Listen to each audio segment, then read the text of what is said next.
जी बेटा। तो last class में हम लोग प्रिपरेशन ऑफ इथेन के हवाले से पढ़ रहे थे, तो हमने 4 मेथड्स पढ़ लिए थे इथेन की प्रिपरेशन के। नाउ मूविंग ऑन, एक और मेथड है जिससे इथेन को प्रिपेयर किया जाता है। हम इसे कह सकते हैं from methyl iodide. Methyl iodide की मदद से बनाऊंगा। अच्छा, ये है बड़ा important, methyl iodide. Methyl iodide की मदद से बनाऊंगा। अच्छा, मिथाइल आयोडाइड की मदद से इसको कहते हैं बाय वुड्स रिएक्शन। ये एक बड़ा खास किस्म का रिएक्शन है, और हमारा जो फाइनल एग्जाम होता है उसमें इससे इनडायरेक्ट प्रॉब्लम जो है ना, अक्सर और बेशतर आपको नजर आएगी कि पेपर में आ रहे हैं। ठीक है ना, बाय वुड्स रिएक्शन। सबसे पहले तो हम ये देख लेते हैं कि वुड्स रिएक्शन से हम इथेन को कैसे प्रोड्यूस करेंगे। तो सबसे पहले हमें इथेन प्रोड्यूस करना है, तो प्रोडक्शन ऑफ इथेन देख लेते हैं। इसमें करते क्या है कि इसमें हम एक मिथाइल आयोडाइड लिया हमने, फॉर एग्जाम्पल CH3I। ठीक है, मिथाइल आयोडाइड का, मिथाइल आयोडाइड जो कि 2 मोलर्स है, इस मिथाइल आयोडाइड का रिएक्शन हम करवाते हैं बेटा 2 मोल सोडियम के साथ। ठीक है। अच्छा, ये रिएक्शन होता है in the presence of dry ether. अच्छा, एक बात देखो, कुछ खास ऐसे रिएक्शंस हैं हमारी केमिस्ट्री में, जैसे यहाँ पर वुड्स रिएक्शन है, आगे मार्कोनिकोव्स रूल आएगा, फिर विलियमसन सिंथेसिस है। इस तरीके से एक आध चीजें हैं। इन खास रिएक्शंस की, खुसूसन ऑर्गेनिक केमिस्ट्री की, हाइड्रोजनेशन, डिहाइड्रोजनेशन, डिहेलोजिनेशन, हेलोजिनेशन, ये जो मुख्तलिफ तरह की जो रिएक्शंस, अभी मैं इनके की पॉइंट्स भी बताऊंगा इथीन शुरू करने से पहले। तो ये जो मुख्तलिफ तरह की रिएक्शंस हैं, इन मुख्तलिफ तरह के रिएक्शंस को इनके ना कुछ खास रिक्वायरमेंट्स हैं, कुछ कैटलिस्ट, कोई खास टेम्परेचर। तो वो कैटलिस्ट जरूर याद रखना इनके। जैसे कि वुड्स रिएक्शन कैसे होता है, in the presence of dry ether होता है। ईथर एक कंपाउंड है, एक ऑर्गेनिक कंपाउंड है, और उसको जब हम ईथर में से, मतलब ईथर को हीट करके उसमें अगर कोई वाटर वेपर इम्प्योरिटीज हैं तो उसको हटा देते हैं, तो वो ड्राई ईथर कहलाता है। In the presence of dry ether ये रिएक्शन होता है, और हमारे पास बनता है C2H6, और साथ में बनता है Na I2 मोल्स। अब ये रिएक्शन हुआ कैसे, इसको समझना, इसका मैकेनिज्म बता रहा हूँ। देखो, CH3I है एक, ये लिख लिया हमने,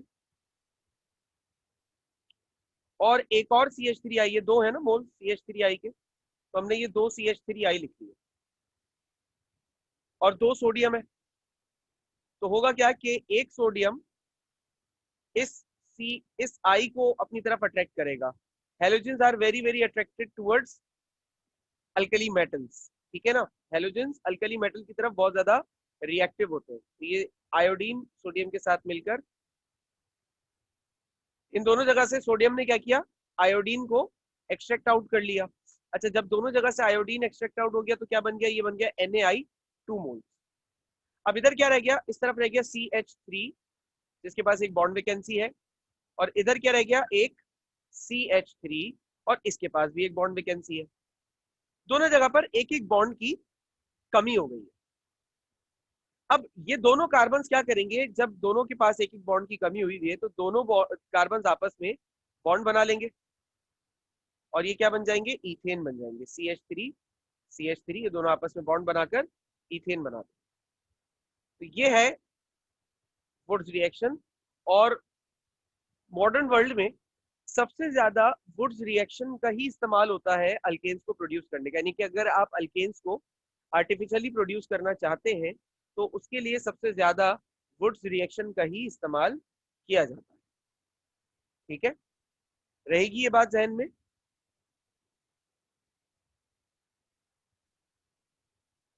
बेटा, आवाज आ रही है?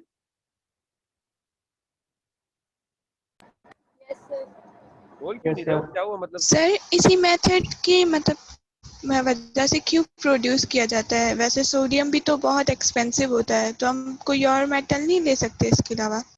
देखो बेटा, सोडियम रिएक्टिव भी तो होता है ना, अल्कली मेटल्स में सोडियम रिएक्टिव भी होता है, इस वजह से इसका इस्तेमाल करते हैं। अलबत्ता आर्टिफिशियली अल्केन्स को प्रोड्यूस किया नहीं जाता। मतलब कुदरती तौर पर जब एक चीज हमारे पास अवेलेबल होती है तो हमें क्या खफ पड़ी है कि हम उसको आर्टिफिशियली प्रोड्यूस करें। कभी अगर कहीं आर्टिफिशियल प्रोड्यूस करना हो तो सबसे ज्यादा इस तरीके का इस्तेमाल किया जाता है, क्योंकि ये आसानी से हो जाता है, बहुत जल्दी हो जाता है। बाकी मेथड्स में देखो, यहाँ पे 300 250 300 डिग्री का टेम्परेचर चाहिए। निकेल सोडियम से भी ज्यादा महंगा होता है। अच्छा, ग्रिग्नार्ड रिएजेंट के जरिए भी किया जा सकता है। ये दो तरीके हैं जिनके जरिए ये काम होता है, ग्रिग्नार्ड रिएजेंट वाला और ये वाला, इथेन को प्रोड्यूस करने के लिए। जिंक और HCl के रिएक्शन को कंट्रोल करना थोड़ा सा जरा सा मुश्किल होता है, इस वजह से इसका यूज नहीं करते। सोडियम प्रोपायोनेट भी महंगा होता है, इसलिए सोडियम प्रोपायोनेट का इस्तेमाल भी नहीं करते।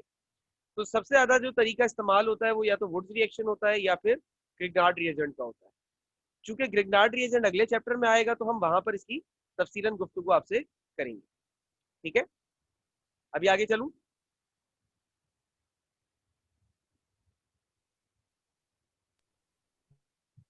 आगे यस चलूं सर। बेटा? ठीक है। अच्छा, अब वुड्स रिएक्शन के बारे यस। में थोड़ी सी आपसे बात करनी है और आपको एक टास्क देना है मुझे आज। देखो, मैं फिर कह रहा हूँ, वुड्स रिएक्शन क्या होता है थोड़ा सा इसको डिटेल में तफसील में समझा देता हूँ। ठीक है, देखो मैं एक बात, मेरी बात सुन लो। ये जो सेकेंड ईयर केमिस्ट्री का हमारा पेपर है ना बेटा, ये ऐसे सीधे सीधे हलवे के तौर पे आपके सामने नहीं आ जाता। मतलब कोई भी पेपर के दौरान सवाल में आपसे ये नहीं कहेगा कि यार वो जो 5 प्रिपरेशन के तरीके आपके सर ने आपको पढ़ाए थे ना इथेन के, उन 5 में से कोई 3 लिख दो। अब जिसको भी 3 याद है वो लिख दे बैठ के। ऐसे इतने सीधे सीधे और आसान आसान सवाल नहीं आते। बल्कि होता क्या है, वो आपसे टफ क्वेश्चनिंग करते हैं। लाइक वो आपको एक इक्वेशन दे देंगे, ये वुड्स रिएक्शन की आधी पूरी कर दो। या वो आपसे इतना लिख देंगे कि वुड्स रिएक्शन के, या वो आपसे एक जुमले में सवाल करेंगे कि मिथाइल आयोडाइड का रिएक्शन हो रहा है सोडियम के साथ in the presence of dry ether, बताओ क्या होगा और उसका पूरा मैकेनिज्म लिखो। तो मैकेनिज्म तो खैर मैंने बता दिया आपको यहाँ, और जो कंपाउंड प्रोड्यूस हो रहा है उसका नाम भी लिखो। इस तरीके से सवाल आते हैं। ऐसे ही एक सवाल का नमूना भी मैं प्रैक्टिस के तौर पर आपको करवाऊंगा भी। उससे पहले मैं जरा वुड्स रिएक्शन के बारे में थोड़ा सा और आपको बता दूं, क्योंकि इससे रिलेटेड कुछ MCQs भी पेपर में आए हुए हैं। ठीक है, तो वुड्स रिएक्शन की अब जरा कुछ तफसील सुन लो। मेरे ख्याल से नोट्स में मैंने इतनी ज्यादा तफसील वुड्स रिएक्शन की लिखी नहीं है, तो इसलिए ये जरा नोटिंग में भी प्रॉपर रखना। हाँ, वुड्स रिएक्शन को एक जनरल फॉर्म में लिखता हूं मैं पहले। 2RX plus 2Na in the presence of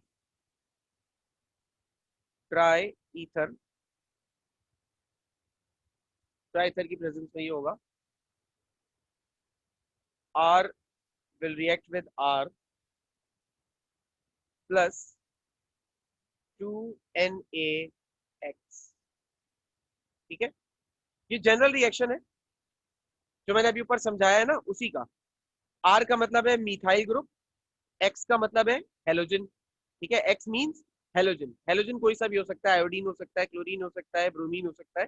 fluorine use नहीं करते, आयोडीन क्लोरीन या ब्रोमीन में से कोई यूज करते हैं। ठीक है, तो इनमें से कोई भी रिएक्शन हो सकता है, रिएक्टेंट हो सकता है। तो अब क्या होगा, सोडियम इस एक्स को निकाल कर NaX बनाएगा, दूसरा सोडियम भी इस एक्स को निकाल कर NaX बना देगा। 2 R बच जाएंगे जिनके पास एक एक बॉन्ड की जगह होगी, वो दोनों R आपस में जुड़ जाएंगे। तो ये तो आपको की रिएक्शन नजर आ रहा होगा। यहाँ पे थोड़ा सा इसको हाईलाइट भी कर लेते, कलर ले लें। ये जो है, ये क्या है, ये है अल्काइल हैलाइड। ठीक है, ये है अल्काइल हैलाइड। और ये क्या है, ये कहलाता है बेटा एल्केन्स। ठीक है, एल्केन्स विच मीन्स हाइड्रोकार्बन। सही है। अब इसके कुछ पॉइंट्स हैं, ये पॉइंट्स नोट करना, क्योंकि ये पॉइंट्स जो है वो MCQ के लिए पूछे जाते हैं। पहला point, the hydrocarbon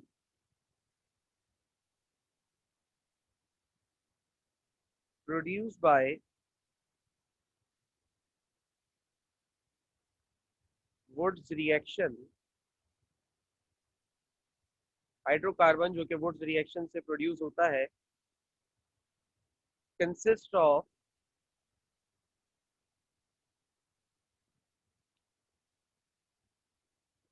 double number of carbon atoms, consist करता है कार्बन एटम्स के, मतलब डबल कार्बन एटम्स।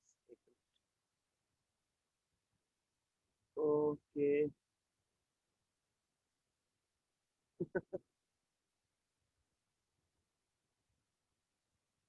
जी शारिक, किसी भी रिएक्शन का नाम देकर आपसे क्वेश्चन पूछ सकते हैं, बड़े इनडायरेक्ट मैनर में क्वेश्चन होते हैं, स्ट्रेट अवे जैसे हम पढ़ा रहे हैं क्वेश्चन ऐसे नहीं होते।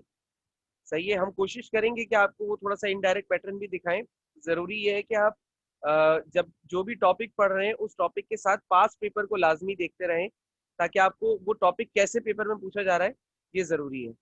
उरूज बेटा बहुत अच्छा काम किया आपने, पास पेपर्स को देखा, 10 ईयर को देखकर जो आपकी आंखों का हाल हुआ वो आपने बिल्कुल अहवाल बयान किया। अच्छा किया कि पढ़ लिया, और मैं सबको यही मशवरा दूंगा कि किसी के पास पेपर्स पढ़ो नहीं पढ़ो, केमिस्ट्री के जरूर पढ़ लो। यकीनन तुम्हें एहसास होगा कि केमिस्ट्री कितनी मुश्किल है, मतलब पेपर के लिहाज से, ठीक है ना। Consist of double number of carbon atoms as compare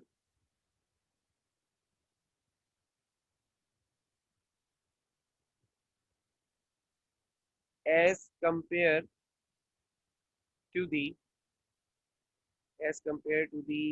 starting alkyl halide। जो स्टार्टिंग एल्काइल हैलाइड है उसके मुकाबले में डबल नंबर ऑफ कार्बन होगा हमेशा। मतलब क्या है,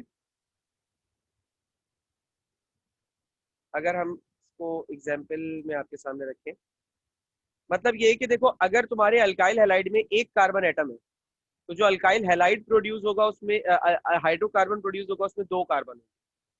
अगर तुम्हारे अल्काइल हैलाइड में दो कार्बन है तो जो हाइड्रोकार्बन प्रोड्यूस होगा उसमें चार कार्बन होंगे। अगर तुम्हारे अल्काइल हैलाइड में तीन कार्बन है तो जो हाइड्रोकार्बन प्रोड्यूस होगा उसमें छह कार्बन होंगे। अगर तुम्हारे अल्काइल हैलाइड में चार कार्बन है तो जो हाइड्रोकार्बन प्रोड्यूस होगा उसमें आठ कार्बन होंगे। अगर तुम्हारे अल्काइल हैलाइड के अंदर पांच कार्बन है तो जो अल्काइल हैलाइड प्रोड्यूस होगा उसमें 10 कार्बन होंगे, यानी कि डबल नंबर होगा। मैं अभी यहाँ पे तुम्हें दिखा भी देता हूँ जो भी तुम करके आए हो, देखो जरा। अल्काइल हैलाइड में कितने कार्बन थे, एक। जो हाइड्रोकार्बन प्रोड्यूस हुआ उसमें कितने कार्बन है, तो ठीक है, ये बात समझ में तो आई। हमेशा ये नंबर ऑफ कार्बन जाएंगे, राइट? बिल्कुल, ये अगला पॉइंट है बेटा।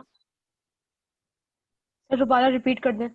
बेटा ये पॉइंट ये है कि अल्काइल हैलाइड के अंदर जितने भी कार्बन होंगे ना शुरुआत में, जो हाइड्रोकार्बन प्रोड्यूस होगा उसके अंदर उसके डबल नंबर ऑफ कार्बन होंगे।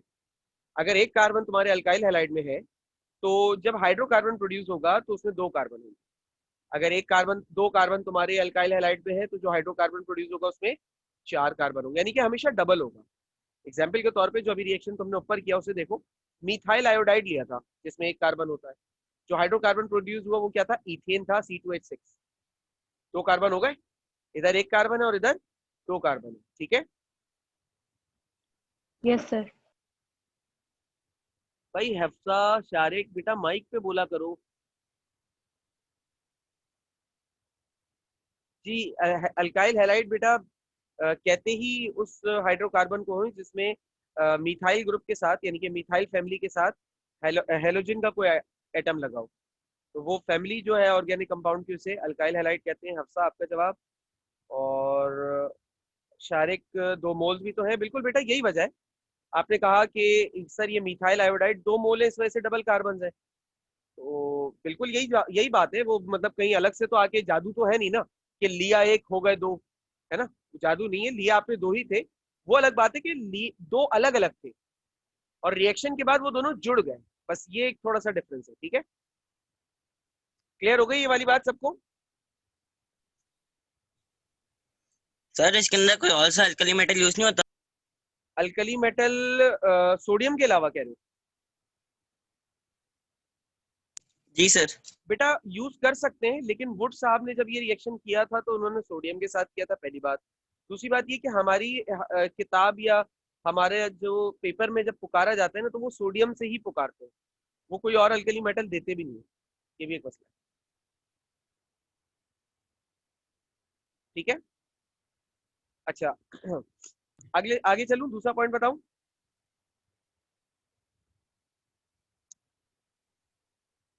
अगर ये क्लियर है तो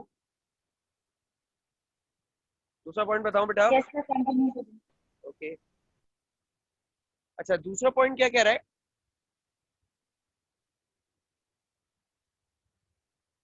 only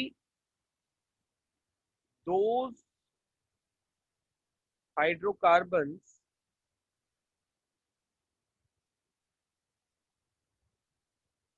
may be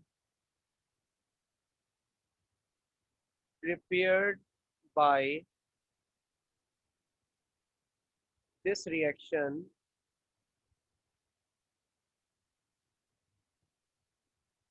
which has even number of carbon atoms. अच्छा, इस मेथड से सिर्फ वही हाइड्रोकार्बन प्रोड्यूस होते हैं जिसमें even number of carbon atoms हो। देखो 2 कार्बन वाला प्रोड्यूस होगा, 4 वाला प्रोड्यूस होगा, 6 वाला होगा, 8 वाला होगा, 10 वाला होगा। 1 वाला नहीं हो सकता, 3 वाला नहीं हो सकता, 5 वाला नहीं हो सकता, 7 वाला नहीं हो सकता, 9 वाला नहीं हो सकता। अब कोई अगर पूछे कि सर क्यों नहीं हो सकता, बेटा सिंपल सी बात है कि जो आप इनिशियली अल्काइल हैलाइड लेते हो ना, उसका डबल हो जाता है। तो नंबर कोई सा भी आप ले लो, जब उसको आप 2 से मल्टीप्लाई करते हो ना, तो वो इवन नंबर देता है। 7 को 2 से मल्टीप्लाई करो 14 आता है, 5 को 2 से मल्टीप्लाई करो 10 आता है, 3 को 2 से मल्टीप्लाई करो 6 आता है, 1 को 2 से मल्टीप्लाई करो 2 आता है, 9 को 2 से मल्टीप्लाई करो 18 आता है। और कोई अगर प्राइम नंबर वगैरह 13 को 2 से मल्टीप्लाई कर लो 26 आता है, 11 को 2 से मल्टीप्लाई कर लो 22 आता है। तो जब भी कोई नंबर 2 से मल्टीप्लाई होता है ना बेसिकली, तो आंसर आपका इवन आता है हमेशा। तो ये वजह है कि इस मेथड से जो भी हाइड्रोकार्बन प्रोड्यूस होता है वो इवन नंबर ही हो सकता है, ऑड नंबर नहीं हो सकता। ये पॉइंट क्लियर है? इसमें कोई सवाल या confusion?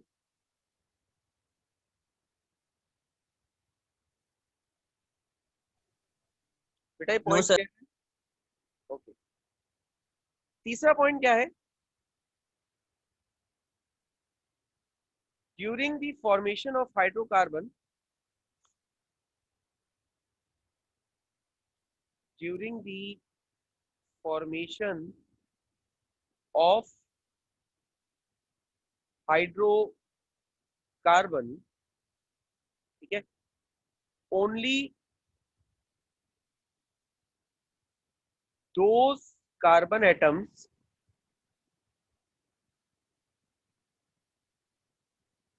becomes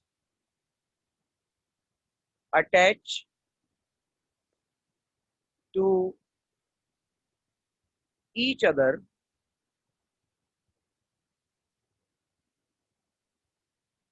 which has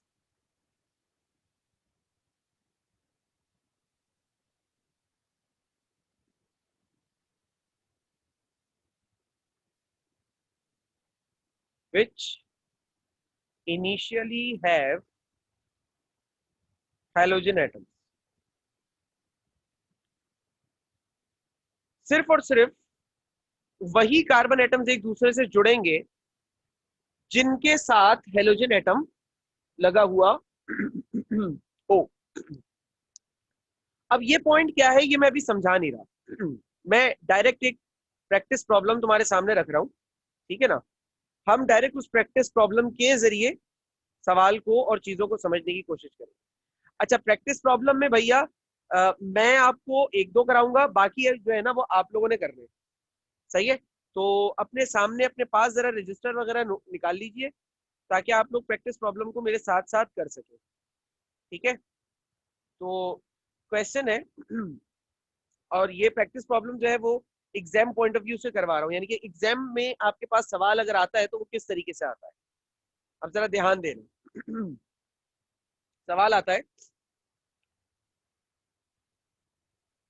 write the name and structure of hydrocarbon which is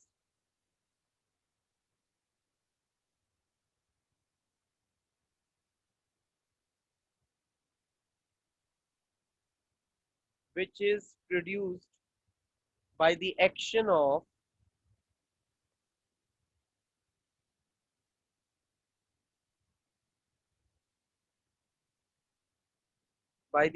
of sodium on following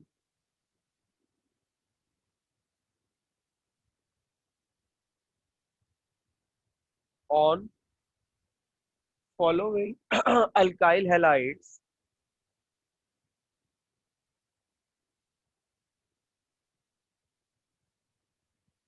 in the presence of ether. अब पेपर में ऐसे सवाल आता है बेटा, ये एक साल पेपर में सवाल आया था, बिल्कुल एज इट इज ये वही क्वेश्चन मैंने यहाँ पे छापा है। सवाल और भी तरीकों से आता है, लेकिन वो कभी एक इक्वेशन में आ गया, कभी दो इक्वेशन पूछ ली किसी में ना, तो उसको मैंने नहीं लिखा, लेकिन एक साल तो पूरा का पूरा एक सवाल वुड्स रिएक्शन का बनाकर दे दिया था। अब इस सवाल को पढ़कर मुझे बताओ, क्या कोई ये कह सकता है कि सर ये जो आपने मतलब ये जो भी सवाल जो मैंने अभी लिखा है यहाँ पर, इस सवाल को देखकर क्या कोई भी ये कह सकता है कि ये वुड्स रिएक्शन का सवाल है?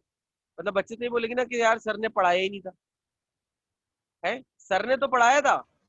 सर वुड्स रिएक्शन, हाँ बोलो बोलो। सर ये सवाल वुड्स रिएक्शन का ही है। वुड्स रिएक्शन का ही है, लेकिन डायरेक्टली नहीं बोला हुआ उसने कि वुड्स रिएक्शन करना है। वो पूछ क्या रहा है, सवाल पे गौर करो, देखो, right the name and structure of hydrocarbon, नाम लिखो और स्ट्रक्चर बनाओ हाइड्रोकार्बन का जो कि प्रोड्यूस होगा अल्काइल हैलाइड और सोडियम के रिएक्शन से ईथर की प्रेजेंस में। उसने सीधे सीधे तुमसे ना वुड्स रिएक्शन कहा है, ना कोई और हिंट दिया, ठीक है। अब वो तुम्हें दो तीन प्रैक्टिस क्वेश्चन दे देता है भाई, मतलब कि हाँ भाई ये वाले ले लो। चलो पहला हमने ले लिया इथाइल क्लोराइड,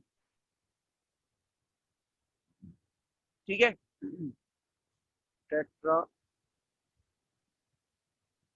मिथाइल 3-क्लोरोहेक्सेन, ठीक है भाई। तो ये 10 सवाल तुम्हारे सामने आ गए हैं। इन 10 में से जो शुरू के 3 आसान वाले हैं ये मैं कराऊंगा, बाकी के 7 जो मुश्किल वाले हैं ये तुम लोग करोगे। उससे पहले जी बेटा, तो सवाल आया हुआ है हमारे पास, write the name and structure of hydrocarbon, नाम और स्ट्रक्चर बताएं हाइड्रोकार्बन का जो कि सोडियम और इन अल्काइल हैलाइड के रिएक्शन से बनेगा in the presence of dry ether. In alkyl halide के, यानी अल्काइल हैलाइड कौन से इस्तेमाल होंगे भैया? ये वाले इस्तेमाल होंगे, कोई और अल्काइल हैलाइड इस्तेमाल मत करना, ठीक है। कोई और अल्काइल हैलाइड इस्तेमाल मत करना भाई। चलो ठीक है, अब कह रहे हैं तो कर लेते हैं। सर पेपर में इसके फॉर्मूले भी खुद ही बनाने होते हैं? कौन से फॉर्मूले बेटा? बस इन्होंने नाम लिख के दे दिया है, तो हमें इसका जो फॉर्मूला होगा, मॉलिक्यूलर फॉर्मूला, वो भी खुद ही लिखना होगा? जी बेटा, सब खुद करना होगा। पेपर में आपके पास सवाल बस यहाँ तक आकर खत्म, आगे सारी जद्दोजहद आपकी है, ठीक है। जी ओके सर। चले, अब पहला है इथाइल क्लोराइड। अब इथाइल क्लोराइड, इथाइल का मतलब होता है C2H5, ठीक है। इथाइल का मतलब होता है C2H5 और उसके साथ Cl। अच्छा ये तो बड़ा सिंपल है, इसमें 2 सोडियम के साथ रिएक्शन कराओगे तो कुछ भी मुश्किल नहीं है। In the presence of dry ether, ये रिएक्शन होगा। राइट है। तो दोनों क्लोरीन निकाल के सोडियम के साथ लगा दो, 2NaCl बन जाएगा। अब ये 2 C2H5 मिलेंगे, सिंपल सी बात है, 2 C2H5 मिलेंगे तो टोटल कर लो कितना बन जाएगा इन दोनों का, C4H10 बन जाएगा। C4H10 फॉर्मूला होता है बेटा ब्यूटेन का। तो ये वाला तो बड़ा आसान था, सही है। असल मुश्किलात तो इसके बाद से शुरू होने वाली है, और मैं तो फिर भी सारे आसान करूंगा, असल मुश्किल वाले तो तुम लोग ही करोगे। और एक और बात, मैं हेल्प नहीं करूंगा, ये बात अभी सुन लो, ये जो 7 तुम लोगों ने करने हैं ना, इसमें किसी की हेल्प नहीं करूंगा मैं, सही है। अपने पास करो, करने के बाद इमेजेस भेजो, गलत होगा तो गलत होगा, सही गलत बता दूंगा, सही होगा तो सही होगा। गलत होगा तो मिटाना नहीं, उसे काटना और काट के दोबारा आगे करना, ठीक है। क्योंकि ऑर्गेनिक केमिस्ट्री की प्रैक्टिस करवाने का तरीका ही यही है कि बार बार बच्चे करें, और अगर हम एक बार सही बता देंगे तो बच्चा दोबारा उसे करेगा नहीं। तो इसलिए हमने इतने मुश्किल सवालात इसीलिए दिए कि आप इसे बार बार प्रैक्टिस कर सकें। चलिए जी, पहला वाला तो सॉल्व हो गया, नाम भी दे दिया, स्ट्रक्चर बनाने बोल रहे थे ना। हाँ जी बेटा बोलो। स्ट्रक्चर कौन सा बनाना है इसमें? बेटा स्ट्रक्चर, हाँ मैं वही अभी आ रहा था कि मुझसे गलती हुई, स्ट्रक्चर बनाने बोल रहे थे, स्ट्रक्चर बना लो। CH3 CH2 CH2 CH3, बस ये स्ट्रक्चर बनाने कह रहे थे, ठीक है। पहला वाला आसान था असल में। यानी हाँ हाँ बोलो। सर मतलब C4H10 इस तरीके से नहीं करके लिखना, उसको एक्सपेंड करके लिखना है। जी जी जी बिल्कुल, इसको एक्सपेंड करके लिखना होगा, और पहले वाले में ही आप उसको कंसाइज करके छोटा करके लिख सकते हो, बाकी वालों में आप लिख ही नहीं सकते उसे छोटा करके, क्योंकि बाकी वालों में अगर आप उसको छोटा करके लिखने की कोशिश करोगे तो IUPAC नेम जो यहाँ पे कहा है ना देने के लिए, वो नहीं दे सकते। जरूरी है कि आप उसे खोलकर लिखो। अभी समझाता हूँ कैसे। क्या कह रहा है अगला, 2 क्लोरो प्रोपेन। प्रोपेन का मतलब है चेन में 3 कार्बन है और 2 पे क्लोरो लगा हुआ है। ये आ गया H3, ये आ गया H, ये आ गया H3, ठीक है। इसका रिएक्शन हो रहा है 2 सोडियम के साथ in the presence of dry ether. तो मुझे बार बार ड्राई ईथर लिखने में मौत आती है। ड्राई ईथर,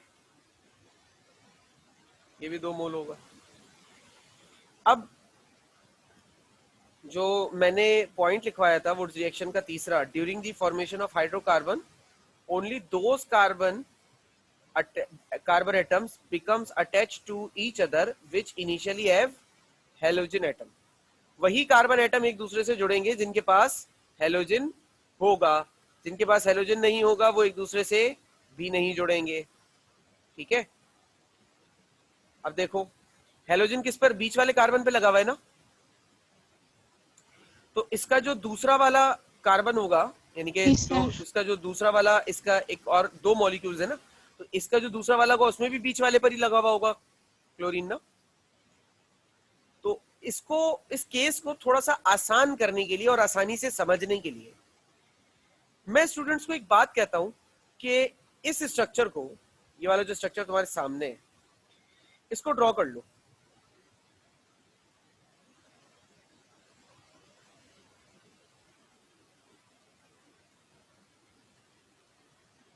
क्लोरीन है, इसका एक और जो मॉलिक्यूल है ना वो भी ड्रॉ करो, लेकिन वो उल्टा करके ड्रॉ करो।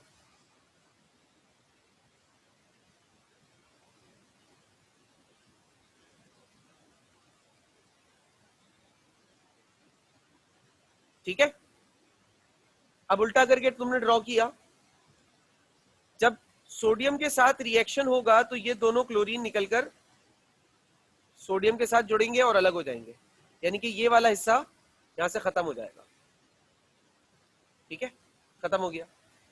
बाद में इन दोनों कार्बन एटम्स को आपस में जोड़ दो, क्योंकि यही दोनों जुड़ सकते हैं और कोई जुड़ नहीं सकता। जब ये दोनों कार्बन एटम्स जुड़ गए तो इनका स्ट्रक्चर तुम्हें बनाने में आसानी रहेगी। अगर इनको एक को सीधा और एक को उसका बिल्कुल मिरर इमेज एक दूसरे के सामने रखोगे ना तो उसका स्ट्रक्चर बनाने में तुम्हें आसानी होगी। ये आएगा इसका स्ट्रक्चर, इस हाइड्रोकार्बन का स्ट्रक्चर ये है।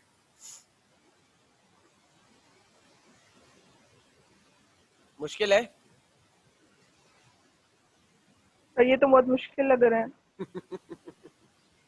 सर बहुत इब्तिदाए इश्क है बेटा, रोता है क्या, आगे आगे देखिए होता है क्या। सर एक्चुअली आपको 10 से शुरू करना चाहिए था, आपको उल्टा शुरू करना चाहिए था। इसीलिए तो शुरू नहीं किया उल्टा। सर ये कॉम्प्लिकेटेड भी करवा दीजिएगा प्लीज। चलो ठीक है, कॉम्प्लिकेटेड भी कर लेते हैं। सही है। अब ये स्ट्रक्चर तुम्हारे सामने आ गया, इसका नाम देना है भाई। तो यही तो कॉम्प्लिकेटेड है। जबकि ये तो सिंपल है, मैंने कहा था शुरू के 3 आसान है, वो मैं कर रहा हूँ, बाकी तुम लोग करना। सर ये कहाँ से सिंपल? बेटा ये सिंपल है, अगले वाले करोगे तो पता चलेगा। अच्छा अभी फिलहाल इसका नाम तो दे दो, स्ट्रक्चर बन सर गया। हम पर भी थोड़ा सा रहम करें, कॉम्प्लिकेटेड भी करवा दें आप। चलो ठीक है, मैं करवा देता हूँ। अच्छा अब देखो स्ट्रक्चर आ गया, तो अब इसका नाम भी तो देना ना। तो नाम देने के लिए तो सबसे पहली प्रायोरिटी क्या होती है भाई? Select the longest carbon chain. तो इस स्ट्रक्चर की लॉन्गेस्ट कार्बन चेन सिलेक्ट कर लेते हैं।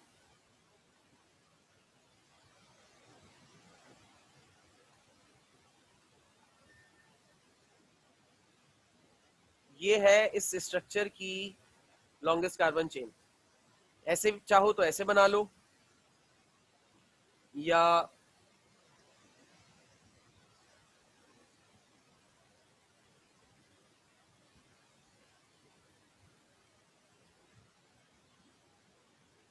ऐसे चाहो तो ऐसे बना लो, अब मर्जी तुम्हारी है। ठीक है, जैसे दिल चाहे वैसे बना लो, दोनों सूरतों में नाम सही आएगा। क्या कह रही हो? सर ये कहाँ फंसा दिया? बेटा अभी तो मैंने फंसाना शुरू नहीं किया, अभी तो मैंने मदद करनी शुरू की है। मैं ऑर्गेनिक केमिस्ट्री ही पढ़ाने में मुझे मजा आता है। सर मुझे बोलते रह गए कि एक आध ऑर्गेनिक का चैप्टर मुझे दे दो। मैंने बोला नहीं भाई, मजा ही ऑर्गेनिक पढ़ाने में। इनऑर्गेनिक में तो सिर्फ रट्टा है, मैं सो जाऊंगा पढ़ाते हुए। किसी दिन अगर मुझे गलती से नींद आ रही हुई तो मैं तो पढ़ाते पढ़ाते सो जाऊंगा। ऑर्गेनिक में पढ़ाते हुए कम से कम मैं जागता तो रहूंगा। तो ये आ गई लॉन्गेस्ट कार्बन चेन। इसके बाद नंबरिंग करनी है, तो नंबरिंग राइट से करो, लेफ्ट से, कोई मसले वाली बात नहीं। दोनों जगह पे जो ब्रांचेस हैं वो सेम पोजीशन पर मिलेंगी आपको। 1 sir 2,3 dimethyl butane. 2,3 dimethyl butane. ठीक है, ये इसका नाम है। आसान तो है यार, मुश्किल कब है? और तुम लोग तो कर लेते हो। सर इसमें चॉइस आती है? बेटा तुम्हें फिर पूरा ऑर्गेनिक का सेक्शन चॉइस में छोड़ना पड़ेगा, क्योंकि ऐसा एक सवाल नहीं है। आगे विलियमसन सिंथेसिस, मार्कोनिकोव्स रूल और फ्रिडल-क्राफ्ट रिएक्शंस और बहुत कुछ बहुत कुछ आगे। कैनीज तो कोई आसान तरीका नहीं है इसको करने का? नहीं यही एक तरीका है। अब मैं एक काम करता हूँ, कोई एक मुश्किल वाला करवा। सर ये तो एक क्वेश्चन में 3 क्वेश्चंस हो गए। हाँ तो ये आते ही 3 है, मतलब। सर एक बात बताएं,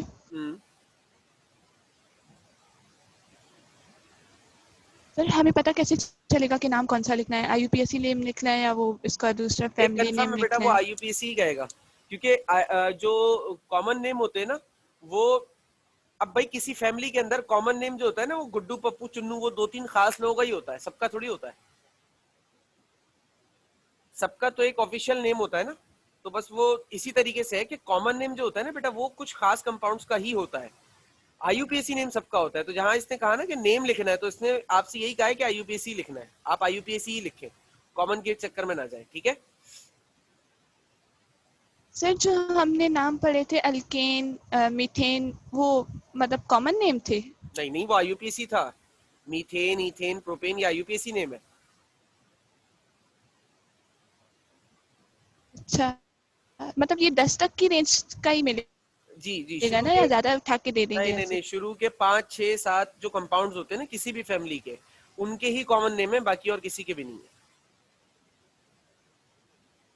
ठीक है, कि मतलब हमें बस IUPAC नेम करके चेन बनाकर ही लिखना होगा ना? बिल्कुल ऐसा ही है, ऐसा ही है। सही है भाई। अच्छा, आप जरा सिलेक्ट कर लो अपनी मर्जी से कोई एक जी, मुश्किल ठीक है। वाला, जो किसी को मुश्किल लग रहा हो वही कर लेते हैं। सर वो तीसरा रह गया। हाँ, तो तीसरा वाला मैं करवा नहीं रहा ना, मैंने कहा था मैं 3 कराऊंगा, शुरू के 3, बाकी जो 7 मुश्किल सर वाले आखिरी वाला चलो आखिरी वाला करवा देते। जी सर, आखिरी वाला करवा दें बस आप। 2,3,4,4 टेट्रामिथाइल 3 क्लोरोहेक्सेन, इसका नाम याद रखना भाई, नीचे स्ट्रक्चर बनाने में मुझे आसानी होगी। 2,3,4,4 टेट्रामिथाइल 3 क्लोरोहेक्सेन, इसको तो पहले नीचे फेंको मजीद।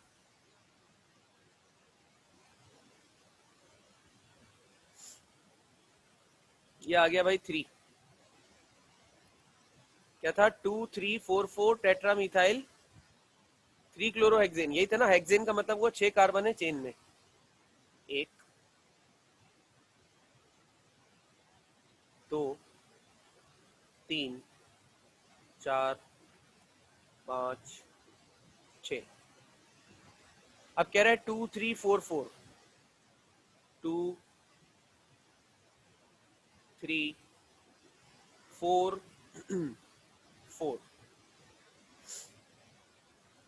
ठीक है। 2,3,4,4 और क्या? सर आपने 2 में ऊपर नीचे दोनों जगह बना दिए। हाँ तो अच्छा 2,3,4,4 था, सॉरी, सही सही सही, ये आ गया 2,3,4,4 और 3 पे क्लोरो है ना, सही है। तो 3 पे क्लोरीन भी लगा देते हैं। अब आपको पता है कि सब कुछ हो जाने के बाद इनको हाइड्रोजन की इज्जत बख्शते हैं। हाइड्रोजन लगाओ,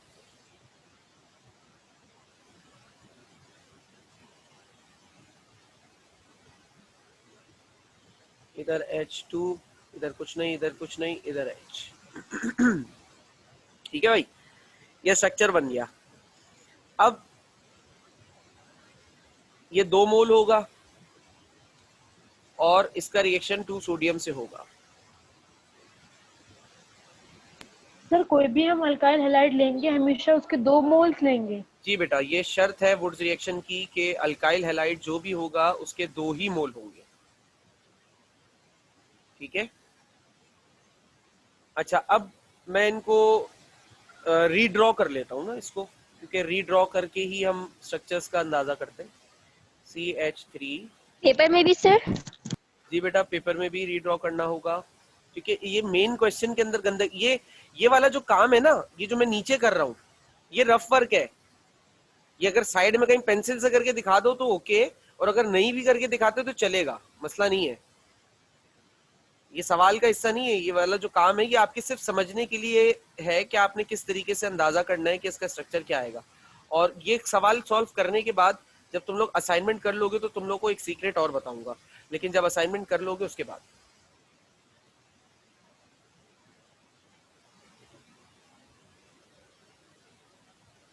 और वो सीक्रेट जो है ना, मतलब यकीनन तुम लोग की एग्जाम्स में बड़ा हेल्प करेगा, तो मुझे याद दिलाना कि मुझे कोई सीक्रेट बताना है तुम लोगों को, सही है? सर यही बता दें, असाइनमेंट में भी हेल्प हो जाएगी ना, अभी बताऊंगा नहीं, वरना असाइनमेंट नहीं करोगे ना तुम लोग, इसलिए पहले असाइनमेंट करो फिर बताऊंगा सीक्रेट।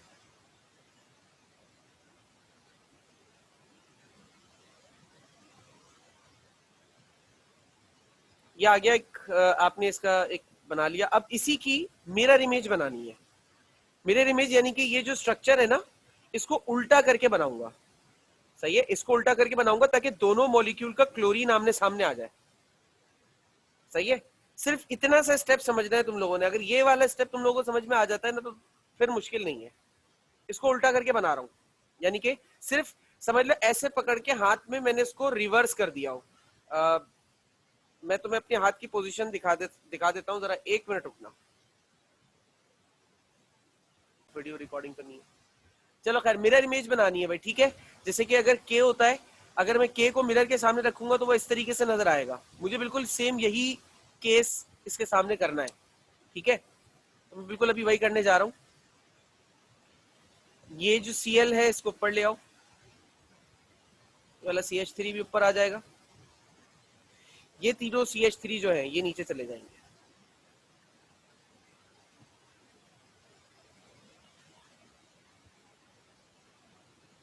ठीक है, बाकी सारी कंडीशन सर मतलब ब्रांचेस ऊपर नीचे करनी है ना बस? जी जी बिल्कुल इससे बेटा मतलब ऐसा ही। इजी मेथड यही होगा ना कि ब्रांचेस की जगह बदल दी। ब्रांच देखो, ब्रांचेस की जगह बदलने का मतलब अपनी मर्जी से कुछ नहीं बदल देना है। देखो मतलब ऑपोजिट साइड पे ले आए। ऑपोजिट साइड्स पर ले आओ ताकि ये दोनों आमने सामने हो। देखो बच्चे कंफ्यूज कहाँ होते हैं, मुझे पता है ना कि चूंकि मैं एक टाइम से पढ़ा रहा हूँ, बच्चे कंफ्यूज वहां होते हैं कि सर ये स्ट्रक्चर कैसे बनेगा। तो स्ट्रक्चर बनाने का आसान तरीका ये है कि आप दोनों स्ट्रक्चर्स की मिरर इमेजेस एक दूसरे के सामने रखते हैं, बस। यानी कि ब्रांचेस को ऑपोजिट करके एक दूसरे के मतलब ऊपर सामने वाला रखते हैं। के ऊपर चल। बिल्कुल ऐसा कर दो। अब क्या होगा, अब ये वाला क्लोरीन, ठीक है, ये क्लोरीन और ये क्लोरीन, ये हटेगा, इन दोनों कार्बन से बॉन्ड की वैकेंसी क्रिएट होगी, बॉन्ड की जगह बन जाएगी, सही है। अब बॉन्ड की जगह बनने के बाद इन दोनों को आपस में जोड़ दो, ये हटाओ, ये भी हटा दो, इन दोनों को आपस में जोड़ दो, ठीक है भाई, ये जुड़ गए, स्ट्रक्चर भी बन गया, सब हो गया, ये स्ट्रक्चर है। अब IUPAC नेम लिखना है सर, सही है। अब इसका IUPAC नेम लिखना है, और IUPAC नेम क्या होगा सर, ये एक बड़ा कॉम्प्लिकेटेड स्ट्रक्चर हो गया है। अब इसको तो सर मतलब बड़ा मुश्किल है, इसको तो इसका तो स्ट्रक्चर बनाना है, ऐसा ही है ना यार, मुझे वैसे मुश्किल लग रहा है। सर 7 सर कार्बन इसको सही से नजर आ दोबारा रही है। बनाना पड़ेगा। हाँ, इसको हम ऐसा कुछ कर लेते हैं कि इसको सिलेक्ट करते हैं,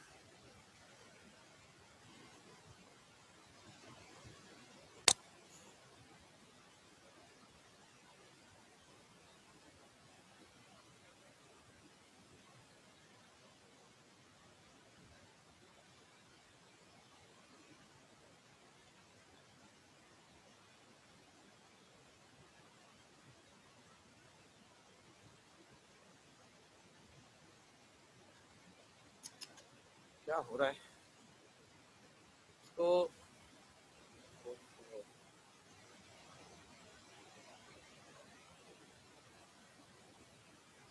मैं ऊपर आ गया।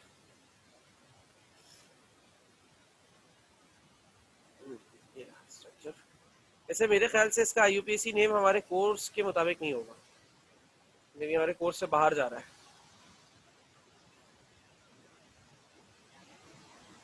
सेलेक्ट कर लो, इसमें रोटेशन का ऑप्शन है क्या? सर 7 कार्बन की बन रही है लेकिन आइसो स्ट्रक्चर आ रहा है। हाँ, इसमें आइसो स्ट्रक्चर अवॉइड भी नहीं किया जा सकता है, मतलब यूं बना सकते हैं इस तरीके से, इस शेप की चेन बन सकती है, ये 8 कार्बन की चेन हो जाएगी, लेकिन ये वाला जो स्ट्रक्चर है ना, ये आइसो हो जाएगा। या यूं भी कर सकते हैं, 3 7, नहीं यूं नहीं हो सकता, लॉन्गेस्ट कार्बन चेन यूं बनेगी इसकी, यूं। लेकिन ऐसे में ना हम वो अवॉइड नहीं कर सकते, आइसो ये वाला जो स्ट्रक्चर है ना, या आइसो अवॉइड नहीं होगा। तो वो तो ये किसी भी उस केस में अवॉइड नहीं हो रहा। हाँ, किसी सर भी एक तरह बात से अवॉइड बताएं। नहीं होगा। जी बेटा बोलो। सर ये तो देखने में ही दो अलग अलग मतलब चेंज लग रही है, क्योंकि देखिए सर ये वाला CH3 और ये वाला CH3 ये तो आपस में जुड़ा हुआ ही नहीं है, मतलब इनके आपस में तो कोई बॉन्ड ही नजर नहीं आ रहा, हाँ तो फिर हम इनको एक चीज कह सकते हैं। बेटा, ये कहलाएगा एक ही, मतलब तुम ये कहना चाह रही हो कि सर ये वाला जो पूरा स्ट्रक्चर है वो इस वाले स्ट्रक्चर की ब्रांच लग रहा है, या ये वाले स्ट्रक्चर की ये वाला स्ट्रक्चर ब्रांच लग रहा है, ऐसा ही कह रही हो?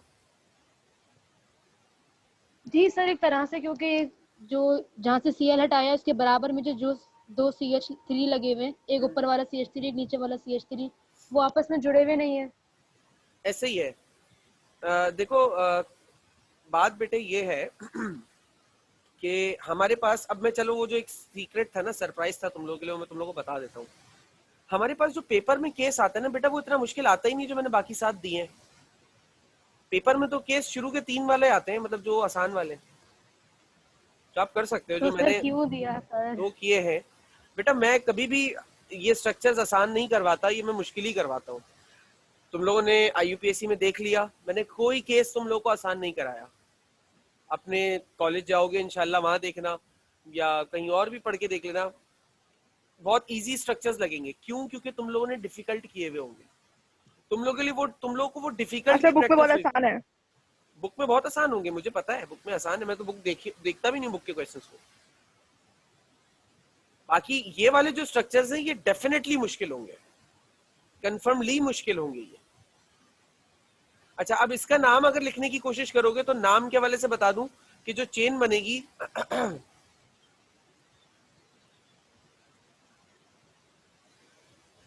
ये मूव ड्राइंग पर नहीं आ रहा। सर इसमें हम सिर्फ खाली स्ट्रेट 6 कार्बन की चेन्स नहीं बना सकते? इसमें स्ट्रेट 6 कार्बन की चेन नहीं, ये इसकी लॉन्गेस्ट चेन बन रही है इस तरह से, ये इसकी लॉन्गेस्ट चेन बनेगी इस स्ट्रक्चर की।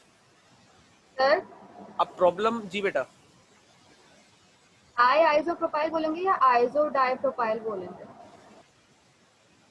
क्या कह रही हूँ, दोबारा बोल रहा? आइसो प्रोपाइल बोलेंगे या iso di propyl? Di iso propyl.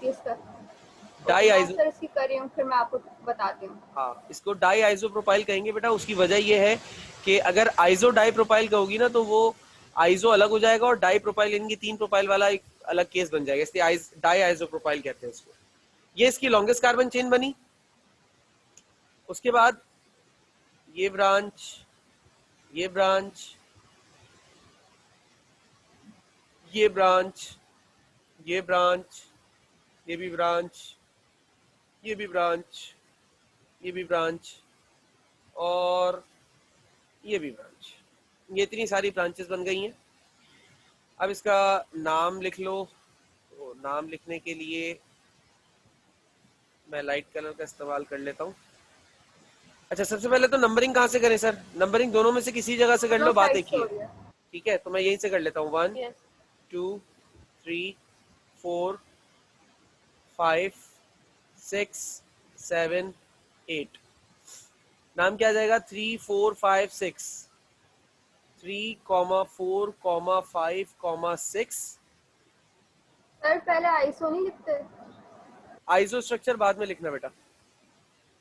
टेट्रामीथाइल 3 4 5 6 टेट्रामीथाइल, 2 iso structure है 4 और 5 पे, तो dash 4, 5 dash di iso. Tetramethyl कैसे हो गया? 4 है ना मिथाइल? 2 है और नहीं ना, 3 पे भी 2 है, 6 पे भी 2 है। ओहो हाँ, सॉरी मैंने देखा नहीं, मेरी गलती। डाई आइसो प्रोपाइल और चेन में 8 कार्बन है। Di iso propyl octane. और यहाँ पर मैं थोड़ा सा इसको चेंज करूं कि गलती हुई है हमसे।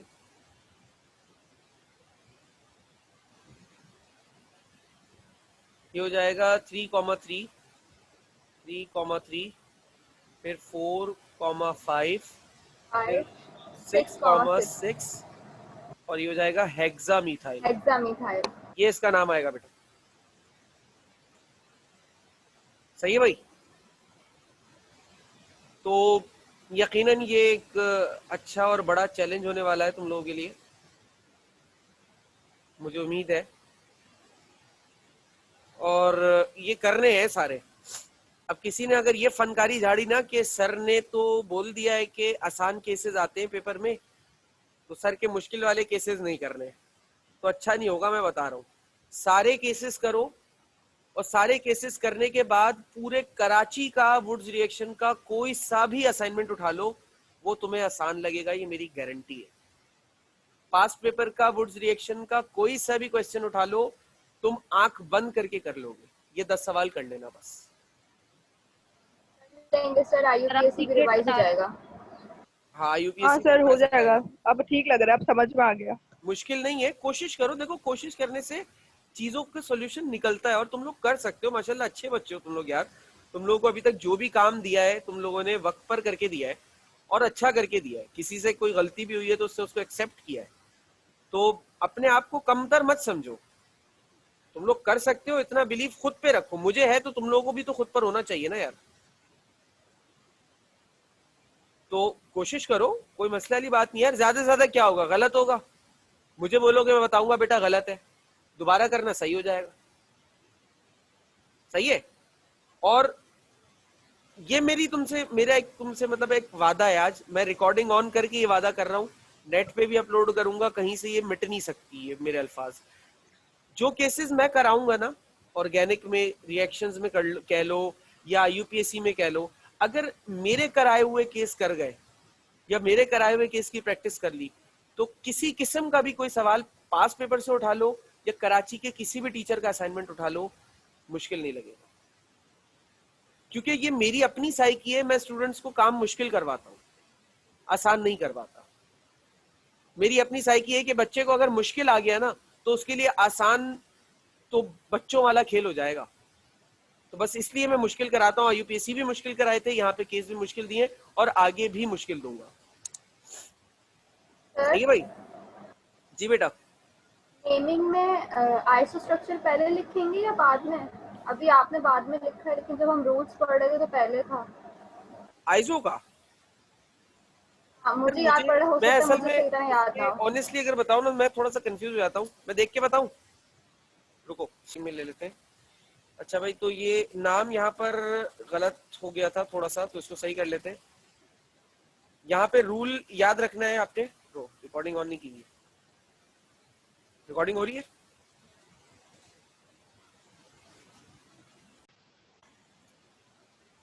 जी बेटा, आवाज आ रही है मेरी?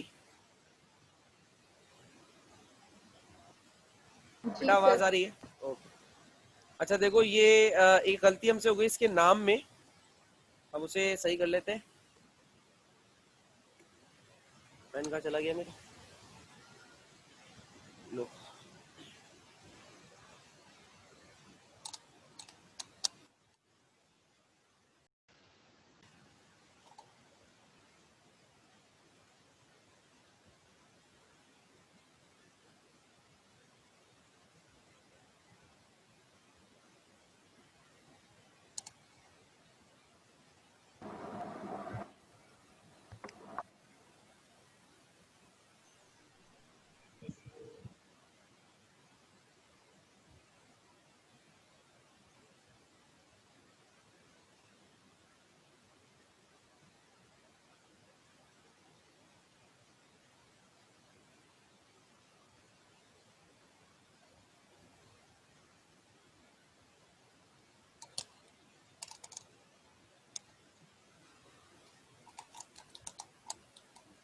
अच्छा भाई, आ गए सब? चलो अब हम बताते हैं, जवाब देते हैं। अच्छा भाई, पहला तो सवाल एमन का था कि सर वो अगर यहाँ पर आइजो में कंफ्यूजन रहती है। सवाल कुछ इस तरीके से है कि सर फॉर इंस्टेंस, सवाल ये है कि सर फॉर इंस्टेंस अगर यहाँ पे इस CH के साथ एक और CH3 लगा हुआ होता और ये H नहीं होता, ऐसा ही है एमन?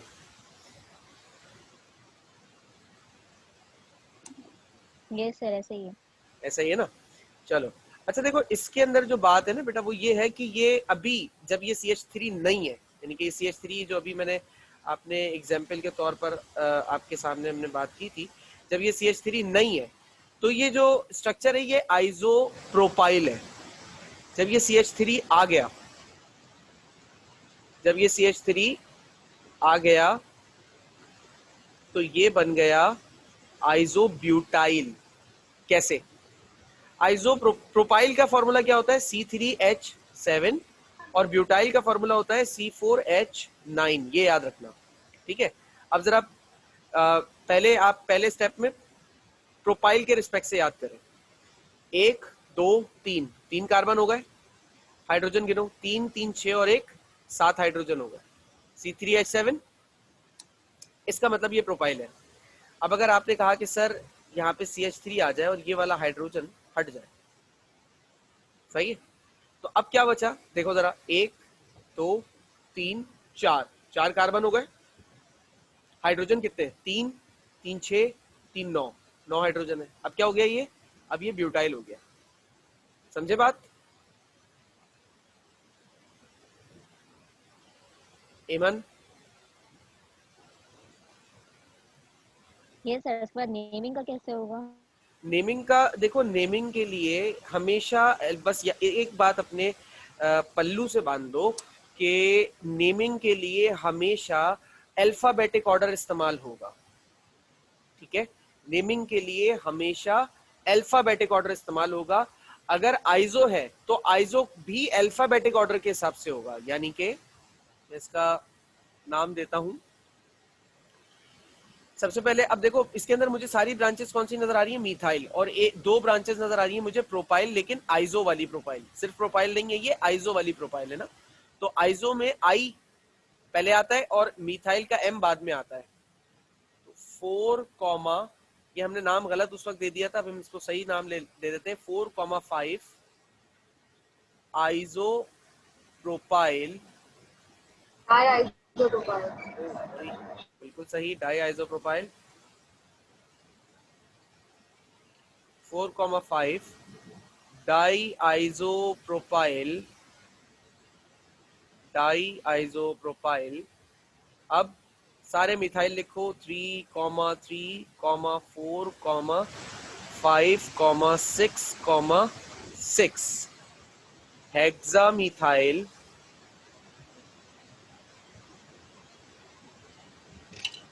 Hexamethyl octane. 4,5 die isopropyl 3,3,5,4,5,6,6 hexamethyl octane इसका नाम होगा। सही है, ठीक है सर अगर हम इस केस में आइसो स्ट्रक्चर का नाम आखिर में लिखें तो वो गलत हो जाएगा? जी, अकॉर्डिंग टू रूल ये गलत हो जाएगा। ठीक है बेटे,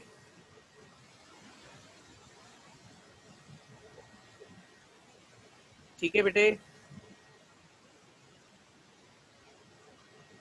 जी सर। सर अच्छा, एक और हिंट दे दूं, वुड्स रिएक्शन में जब तुम लोग बाकी सवालों को सॉल्व करोगे तो जो इसमें लॉन्गेस्ट कार्बन चेन होती है, या तो वो इस शेप की बनती है, या इस शेप की बनती है, या ऐसे बनेगी, या ऐसे बनेगी।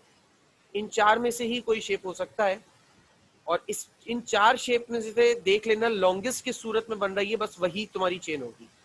इस वाले स्ट्रक्चर में अगर मैं इस तरह की फॉर्मेशन में जाता तो लॉन्गेस्ट चेन नहीं होती, वो 7 कार्बन की चेन होती। इस वाले फॉर्मेशन में आया तो 8 कार्बन की चेन नजर आई, तो मैं इसी वाले फॉर्मेशन को प्रेफर करूंगा। क्लियर हो गई बात?